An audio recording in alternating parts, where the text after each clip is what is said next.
What it do, man? It's your boy Josh. We back up in this thing with another one. We woke up this morning. It's another beautiful day. All praise to the Most High, man. Let's get it. Man, the thing is that we should never be focused on the past. We should never be focused on what's behind us. We should consistently look forward, looking towards the goal, looking towards the future, bro.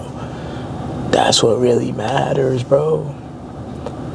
Today, right now, we got the ability to shape the future and make it what we want it to be. We ain't got no control over how the past was. We ain't got no control over anybody's actions. So we shouldn't worry about that, bro.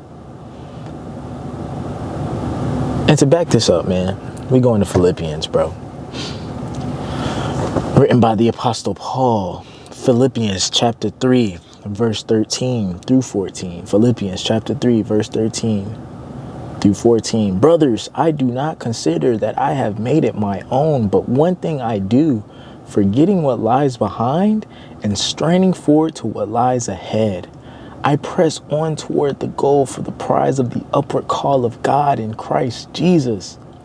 Let those of us who are mature think this way. And if anything, you think otherwise, God will reveal that also to you. That's cold right there, bro. We ain't worried about. I'm on my way to the gym, man, so forgive me. I'm going to try to record this video while I'm en route. But it's mature of you to not focus on what's behind you, bro. It's childish of you to focus on what's already passed, what's already been happened. Why are you so stuck on the past? Why are you so stuck on what already happened? And you, like, move on. Get some new motion. But you still mad for it, bro. What you got an issue with what happened back there? It's haunting you that bad to the point to where it's just like, it's affecting you. You can't eat, you can't sleep, you can't do nothing, bro, because this thing that happened to you, bro. Your future is about to be in shambles, or your future is about to be stuck on hold, all because you can't get over what happened to you. You can't let it go, bro. Let that junk go, bro. That ain't nothing but your ego talking to you. I've mentioned it in my videos before about going back and thinking and pondering on the past and wondering and what if and stuff like that. Bro, those are just canon events, bro, of God preparing you. But most of all, bro, that's just your own ego. You can't accept that you took a L, bro. You can't accept that that person did they dirt on you, right? But look at you, still hurt. Weeks, months, years later, bro. It's time to move on. Because the best revenge, bro, I've said this before, the best revenge is self-improvement. The best revenge is becoming a person that they can't even recognize. Elevation is the best revenge, bro. Let God's favor on you, let God's blessings on you be the revenge, bro. Let it be the testimony that no matter what happens in your past, your future can still be something of great. You got the ability to make your life what you want it to do, bro. Let's not ponder on something that we can't change. We can't change it. So what's the deal? What's the word? Why worry about it? And then another side note, why are we going back to things where we already know that is not destined for us? Do you for you to go back to something that you know is that broke you and is hurting you, for you to consistently go back over and over, my God, you don't have any sort of faith and hope in what God has in store for you in the future, bro. You got no faith and belief or confidence in yourself. Your self-esteem is at an all-time low. The way that you're thinking about yourself is at an all-time low, bro. For you to know that something that is not good for you, knowing that you want to get better, knowing that if you go back, it's just going to make you not good, it's going to make you sick, it's going to make you hurt. Think about that, bro. what in the logic is that, bro? How down bad do you have to be to go back to something that you know is not good for you? That you know is gonna hurt you? How do you want to feel better, but you keep going to the same spot that keeps making you sick?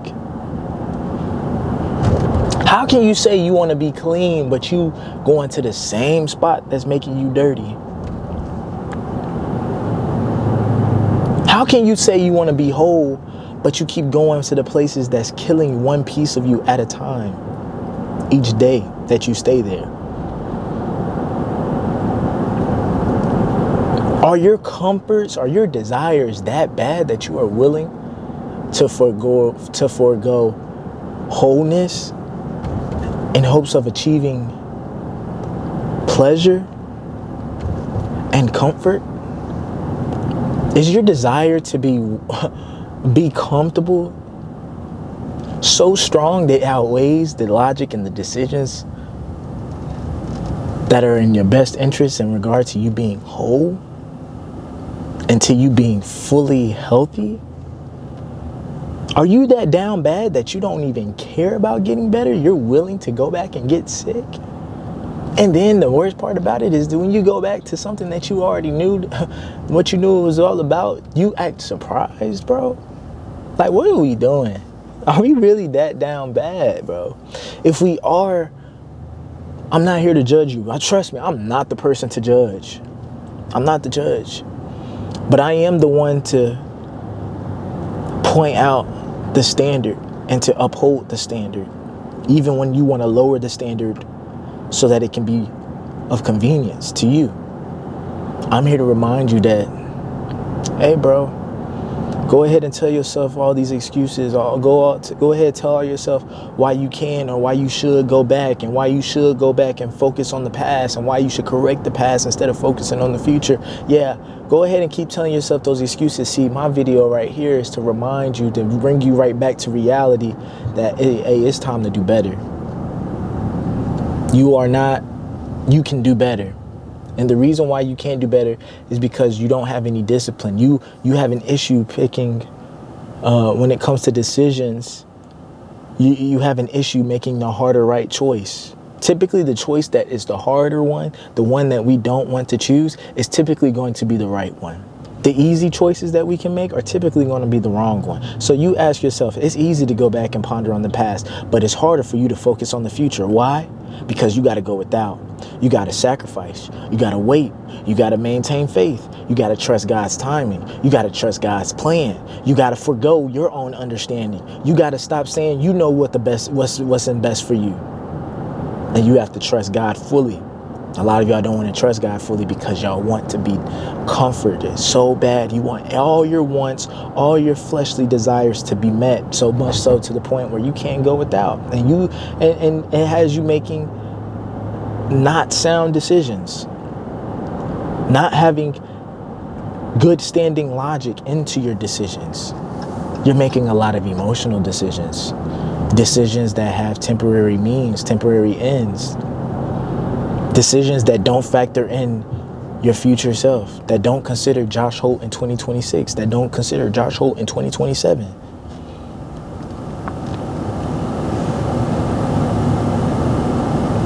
If you keep doing the same thing over and over, if you keep failing this test, bro, this problem is not going anywhere. You're going to be battling it in 2026. You're going to keep going battling it in 2027. So keep on telling yourself you have time. You have time. Okay, bro, I'm telling you, it's not going to get easier with time. If anything, it's going to make it harder because you'll just get deeper and deeper into the sunken place. More stuck in your ways. The older you get, the less adaptable you are to change. Don't give yourself an excuse of, all right, well, I'm going to wait till the end of the month. Okay, I'm going to cut them off soon. Okay, well, I'm going to stop going back to this in a few months or in a few weeks. Yeah, let me just keep on. Okay, keep running that risk if you want to. Keep playing in the backyard with the devil, bro. Because I know that God has plans for you, and I know deep down inside you know of God's plans for you, and you know that in order for you to fulfill the purpose he has for you, you got to break free of those things. You can't have your cake and eat it too. You have to say no, and you have to exercise your faith. God's not going to allow it to come if you're not ready for it. And if you haven't done anything to get ready for it, it's not going to come. And but you have to do your part. Plain and simple. Period. Pondering on the past, going back to what's comfortable, going back to what you know, simply because you don't have any confidence in the unknown. You don't have any confidence that God's going to pull through for you. You don't have faith in him. Okay, cool. Go ahead and continue to call the shots of your own life, and look where that's gotten you. Look at where you're at right now. Tell me, has your plan worked the way that you wanted it to work? Are you feeling whole? Do you have everything you need? Only a question you can ask yourself. And I'm not just talking to y'all boys, man, but I'm telling you guys some stuff that I'm experiencing. I'm right there with y'all. I've been with y'all, right? Bro, trust me. I've been tempted. I've been faced with those temptations. I had to make those decisions in which I didn't want to make, but I had to make it. Appreciate that. But anyways, man, I hope that you can choose the harder right over the easy wrong. The harder right choice, the more disciplined choice, is a choice that's going to change your life, that's going to change you and make you a better person, a more fulfilled person. A whole person. Wholeness is what we should be striving for, not just to feel good. Do we want to feel good, or do we want to be whole? Do we want to be good? It's a difference between feeling good and being whole, bro. So that's all I got for y'all boys, man. Before y'all go, man, make sure y'all like, comment, subscribe, share the video. I'ma holler at y'all boys.